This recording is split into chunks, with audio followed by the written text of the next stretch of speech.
पंडित साहब, जब आपको कोर्ट में पहली बार पेश किया गया था लोअर कोर्ट में, तो हमेशा हमारे यहाँ कोर्ट में एक दस्तूर है कि गीता कुरान या उस धर्म के मानने वाले जो भी उसके ग्रंथ है उस पर हाथ रखकर कसम खिलाते हैं कि जो कहेंगे सच कहेंगे। मैं आपसे पूछना चाहता हूं कि अब तो देश की सबसे बड़ी अदालत भी आपको बरी कर चुकी है, वाकई निठारी के अंदर क्या हुआ उस D5 कोठी में? आप उससे बिल्कुल अनजान थे? बिल्कुल। आपने कुछ नहीं किया? कुछ नहीं। उस कोठी के मालिक आप थे। बिल्कुल। 2 सालों तक उसी बस्ती में बहुत सारे बच्चे गायब हुए, बल्कि एक तो ये है कि 16 और 19 की बात हो रही है, लेकिन एक जगह पर शायद कोहली ने ये कहा था कि 40 बच्चों तक का नाम लिया था कि, तो बहुत सारे बच्चे गायब हुए और उसी कोठी के पास आकर तार जुड़े थे कि जो भी बच्चे गायब होते हैं, जितने विटनेस थे उन्होंने कहा कि आखिरी बार उन्हें D5 कोठी के बाहर देखा गया। आपके कानों तक कभी ये बात नहीं आई, और आई तो फिर आपने कुछ कदम उठाए? सबसे पहले मैं ये प्रश्न आपको डालूंगा, ये आपके पास कहाँ से कहानी आई भी सारे बच्चे D5 के सामने से गायब होते थे? ज्यादातर जो बयान थे। नहीं जी सुनो जी। कब आई ये जब केस खुलने के बाद? खुलने के बाद जी। तब बोलो ना। 2007 बोलो 2007 जनवरी की बात है। यस बोलो। केस खुलने के बाद जी ठीक है ना, ये दृश्य हुआ। उस टाइम तो सबको पता था, तो वाजिब है मेरे को भी पता था। उस टाइम मर्डर वगैरह या रेप की कोई कहानी नहीं थी। वो जो गैप बच्चों की इन्वेस्टिगेटिंग टीम थी, क्योंकि वो हमारा केस इन्वेस्टिगेट कर रही थी, उनसे ये बातें पता लगती थी भी ये जो हिस्सा है कोठी नंबर D1 से लेके D6 तक और किसी हद तक निठारी की जो पुलिया पार करके ज़्यादा बच्चों का यहाँ से गैप होना सुना जाता है। बिल्कुल क्लियर कट नहीं था अभी ये 4 कोठियों के ही सामने, मैं कहूँगा, क्योंकि बच्चे अपने घर से निकले हैं। पर ये कहने का हाँ जी आखिरी टाइम उनको यहाँ देखा गया वहाँ देखा गया, पर यस मोस्ट केसेस में उस टाइम ये पता लग गया था।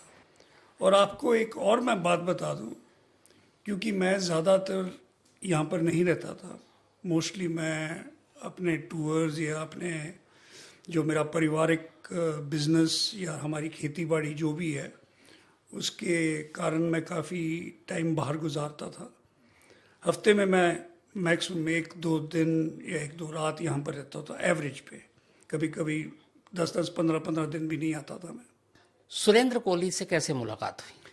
जो हमारे प्रॉपर्टी डीलर थे जिन्होंने ये कोठी हमारे को दिलवाई, ये उनके पास काम करता था। तो 2004 में ही सुरेंद्र कोहली को आपने अपने घर पर रखा? जी हाँ।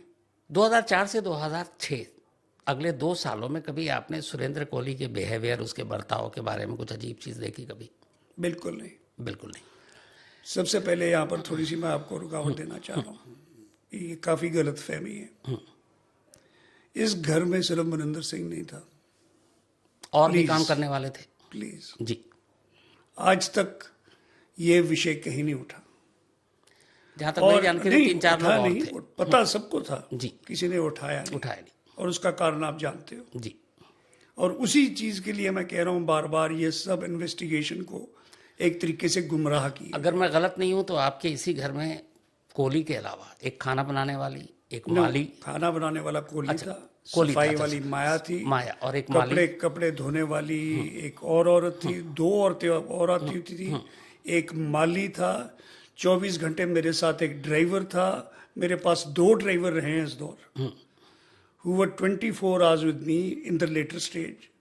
पहले कुछ महीने वो मेरे को दफ्तर लेके जाते थे, दिन में पूरा टाइम मेरे साथ रहते थे, और जब तक मैं अपने कमरे में रिटायर नहीं होता था मेरे साथ रहते थे। आप जब D5 में रहा करते तो अक्सर आप अकेले होते थे, फैमिली आपकी चंडीगढ़ में थी? यस, कुछ समय के बाद मेरी फैमिली चंडीगढ़ चली गई थी। यहाँ पर फिर रात में अकेले कोहली ही रहा करता था आपके पीछे में। बिल्कुल। एक मुनिंदर साहब, जो पूरे केस स्टडी से लेकर सारी बातें आपने खुद एक्सेप्ट किया है कि अक्सर जब आप रात को कभी आया करते थे तो आप अपने इस कोठी में पार्टी किया करते थे और आप एस्कॉर्ट बुलाया करते थे, क्या ये सच है? एस्कॉर्ट वाली कहानी सच है, और जो आप कहते हो पार्टी वाली कहानी ये गलत है। सिर्फ एक ही पार्टी इस घर में हुई है और वो मैं नहीं था। वो सिर्फ एक ही पार्टी थी, वो मेरा जन्मदिन था। अच्छा। और वो भी जो ये एस्कॉर्ट लड़की हैं, प्लीज इसमें थोड़ा सा ध्यान रखिए, this was not totally A sexual relation, this was मेरे साथ देवर फ्रेंडली ऑल्सो। इनमें से एक दो लड़कियां जो मेरे काफ़ी करीब थी, और ये चीज़ें सारी उन्होंने कोर्ट में बयान में बताई हुई हैं। और जो आप ये पार्टी वाली कहानी कह रहे हो, ये बयान कोर्ट में भी है। भी सिर्फ एक ही पार्टी थी जो हमने थ्रो की थी, उन्होंने। आपके एक दो दोस्त थे जिनके साथ आप अक्सर बैठा यस, करते थे? एक दो नहीं, बहुत। अच्छा बात है। इन्वेस्टिगेशन जो बनाई गई या जो चार्जशीट भाई फाफिल हुई, अगर ऐसे बयान नहीं लिखेंगे तो मैं तो अपने घर जा रहा था। तो मैं उसी पर आ रहा हूँ कोहली साहब कि जब नोएडा पुलिस बाद में सीबीआई को चूंकि ये केस दिया गया, हाँ जी। तो जो मामला कोर्ट में गया उसमें ये था कि 16 बच्चे गायब थे और 16 बच्चों के कंकाल के अवशेष मिले, इसलिए 16 मर्डर के केसेस दर्ज हुए किए। ठीक। अब 16 बच्चे D5 D6 जो भी मैं कहें उसके पीछे के नाले से मिलता है, और इतना लंबा वक्फा, करीब साल 1.5 साल से बच्चे गायब हो रहे थे। तो जब ये सारी चीज़ें सामने आई, कभी आपने, और फिर उसमें ये भी आई इन्वेस्टिगेशन में कि इन बच्चों को इसी D5 कोठी में मारा गया, कुछ बच्चों को काटा गया, फिर बाकी भी बहुत सारी चीज़ें आएंगी, कुछ आदमखोर वाला एंगल भी। पर आप चूंकि उस D5 कोठी के ओनर, मालिक, आपने कभी इतने सालों में या इतने महीनों में ये नहीं देखा कि आपकी कोठी में कुछ अजीबोगरीब चीज़ें हो रही हैं, बच्चे लाए जा रहे हैं, मारे जा रहे हैं? कभी? पहले तो आप मेरे को बताओ इसका साधन क्या होना चाहिए था, मुझे पता रखने के लिए। घर में नौकर क्या कर रहा है, घर में क्या हो रही है, कैसे बताओ? जैसे आमतौर पर लोग रखते हैं। बताओ, आप बताओ ना। जैसे उसका बिहेवियर क्या, चाल चलन क्या है? बिल्कुल ठीक था, चाल बच्चों चलन बिल्कुल ठीक बच्चों था। के साथ ज्यादा घुलना मिलना तो क्यों है? बिल्कुल भी नहीं था। नहीं था, कभी आपने नहीं देखा? ना। घर मैं के घर पे ही नहीं था, मैं कैसे देख लूंगा? खैर, उसका इसके साथ कैसे, तुम उसको इसके साथ कैसे जोड़ के देखते हो, वो तो आपका नजरिया है। क्योंकि उसका वहीं कोई से लिंक एक मेरी वहीं तरफ से से तो एक, कोई लिंक एक, नहीं एक था। चीज बनी कि एक जो कहा गया उस वक्त आता था ना कि एक मतलब अमीर मालिक, अय्याश मालिक, और उसको देखकर नौकर भड़का, और उसके बाद ये सारी चीजें हुई। ये उस वक्त की सारी हेडलाइंस आपको बता। हाँ, तो जब मेरी वाइफ वहां पर थी तो फिर कॉल गर्ल आती थी वहां पे। जब वाइफ नहीं होती थी, जब नहीं नहीं, आप मैं अकेले पूछ थे। रहा हूँ आपसे। जी। जब मेरी वाइफ वहां पर रहती थी, कॉल गर्ल आती थी, नहीं, एस्कॉर्ट्स आती थी, नहीं। तो फिर पहला मर्डर कैसे हुआ? उस टाइम किसका दिमाग खराब हुआ था? मैंने किया वो। जब पहला केस हुआ है, मेरी वाइफ और मैं, हम ऑस्ट्रेलिया गए हैं और वो केस हुआ है, क्या उसमें मैं और मेरी वाइफ रिस्पॉन्सिबल है? आप ये कहना चाह रहे हो? नहीं, मैं ये नहीं कहना चाह एक केस में मैं और मेरी वाइफ बॉम्बे गए हैं, वहां से एस्कॉर्ट कहां आ गई? ये तो आदमी कुछ भी कह देगा। क्यों नहीं कहेगा? आदमी कुछ भी कह सकता है, क्योंकि पब्लिक ऐसी है, सब कुछ मान लेगी। लॉजिक तो कोई इस्तेमाल करेगी नहीं। पंधेर के घर के सामने से नाले में से कंकाल मिले, बदबू आ रही थी। भाई मेरे को एक आदमी बताओ जो अपने घर जाने, अंदर जाने से पहले नाली में देखता है। एक आदमी बता दो आज तक। घर इसने कैसे नौकरों के ऊपर छोड़ दिया? भाई मैं तो पला हूं नौकरों से। 1964 में मेरी मदर की डेथ हो गई थी, उसके बाद मेरे को तो नौकरों ने ही बड़ा किया है। मेरा विश्वास है इन पे। और आप लोग इन चीजों को अजीब समझते होंगे, पर मेरे लिए अजीब नहीं है। नौकर अंदर आ रहा है, बाहर जा रहा है, मैं देख रहा हूं क्या हो रहा है क्या नहीं हो, पर मैं उसकी चिंता मुझे क्या थी? बाद में मैं जोड़ सकता हूं एक बात, पर क्या वो फैक्ट बन जाएगा? ना वो तारीख किसी कोई बता सकेगा, ना कुछ मैं बता पाऊंगा। ये तो बातें जोड़ते जाएंगे। अगर मैं भी बैठे कहीं बोलता, हाँ यार मैंने भी एक बार ऐसे देखा था, अच्छा इसको भी इसने देखा जी, देखा है। आते हैं हम दिसंबर 2006। हालांकि उससे पहले से बच्चे गायब हो रहे थे, लेकिन जब पहली बार ये मामला उठा और उसके बाद फिर D5 कोठी या D6 की कोठी के पीछे के नाले से सारी चीज़ें बरामद हुई, और फिर कोठी तक बात आई, आप तक और सुरेंद्र कोहली तक, तब तक आपको ये अंदाज़ा था कि इतने सारे बच्चे गायब होकर कहाँ जा रहे हैं, और अब हमारे कोठी तक ये मामला क्यों आया? बिल्कुल नहीं। मैं तो सबसे ज़्यादा हैरान मैं था, और इसमें कोई शक नहीं है। और जो आप कहते हो भी, मुझे भी, मैं पब्लिक को मेरे से पहले पता लगा भी D5 में ये सारा कुछ हुआ है। ठीक है, मैं तो उस टाइम पुलिस कस्टडी में था जब ये बात खुली थी।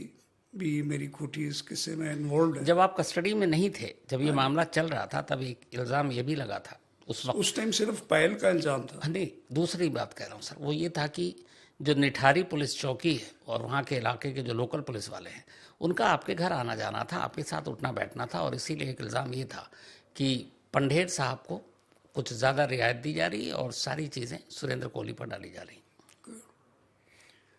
सबसे पहली बात, इन्वेस्टिगेशन करने के लिए मेरे घर, या बताओ मेरे घर कोई आएगा नहीं? आएगा नहीं, या अगर कोई रास्ता और उसके अलावा है, आप मेरे को सजेस्ट करो ना, भी पब्लिक को भी पता होना चाहिए जी, भी इसके अलावा भी कोई रास्ता होता है।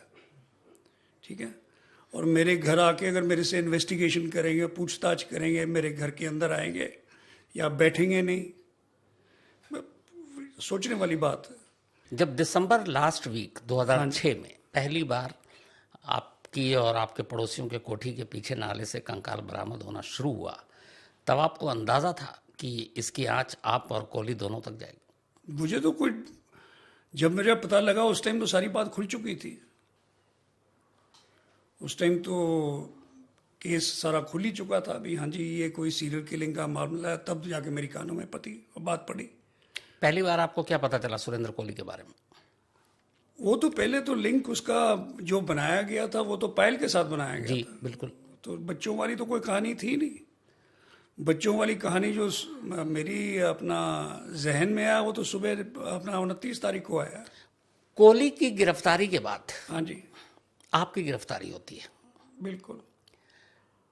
तो क्या आपकी जब गिरफ्तारी हुई तो कोहली ने ये स्टेटमेंट दिया था कि मैंने जो कुछ भी किया है वो सब मुनिंदर सिंह पंढेर जी के कहने पर किया? ये आप उससे पूछो, कभी आपका ये आमना उसका सामना? स्टेटमेंट है। हाँ, मैं इसीलिए कह रहा हूँ तो उसका मुझे कैसे स्टेटमेंट। मालूम होगा उसका स्टेटमेंट? मेरे सामने तो सुरेंद्र कोहली जब इन्वेस्टिगेशन हुई है, जिस दिन अरेस्ट हुई है उसके बाद मैं और सुरेंद्र कोहली इकट्ठे रहे ही नहीं है। कभी आपका आमना सामना पुलिस कस्टडी में बिल्कुल नहीं हुआ। सीबीआई की कस्टडी में नहीं हुआ। वो अलग कमरे में होता था, मैं अलग में होता था। हमें आपस के एक दूसरे के साथ बात करनी अलाउ नहीं थी। आपकी जब गिरफ्तारी हुई थी तब पुलिस ने यह कहा था, आपका रिमांड जो लिया था, कि सुरेंद्र कोहली ने यह स्टेटमेंट दिया है कि मैंने जो कुछ किया है इनके कहने पर किया है और ये भी शामिल है। तब आपको रिमांड पर लिया गया था। तो आपको जानते नहीं पुलिस रिमांड कैसे लेती है? जी।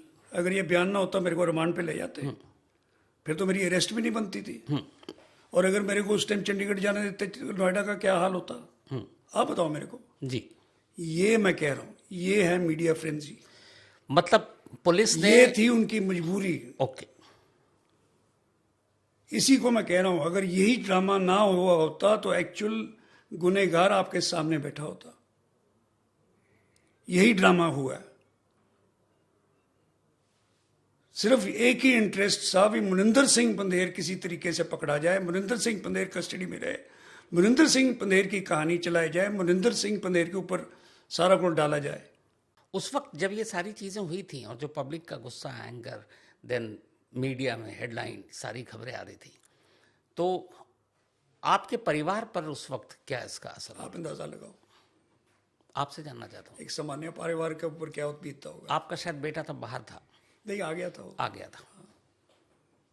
आपकी उसकी पढ़ाई खत्म हो गई, वो अपना सारा कुछ खो के बैठ गया। अपनी सारी जिंदगी वो सिर्फ इस काम में ही लगा दी उसने। उसकी माँ जो है वो सिर्फ दुआई करती रही, प्रार्थना ही करती रही, और क्या करेगी। आपके परिवार ने, आपकी पत्नी, आपके बेटे ने, मैं मर्डर की बात नहीं कर रहा हूँ, उसके अलावा हट कर जो स्कॉट और इन सब चीज़ों के लेकर, उसके लिए कभी आपको गुनहगार माना? यस, मेरी वाइफ तो खैर इस मामले में काफ़ी, मेरे को हंसी मजाक में तो काफ़ी कुछ कहा उन्होंने, और इतनी उससे अलावा कोई खटपट वाली कहानी नहीं थी।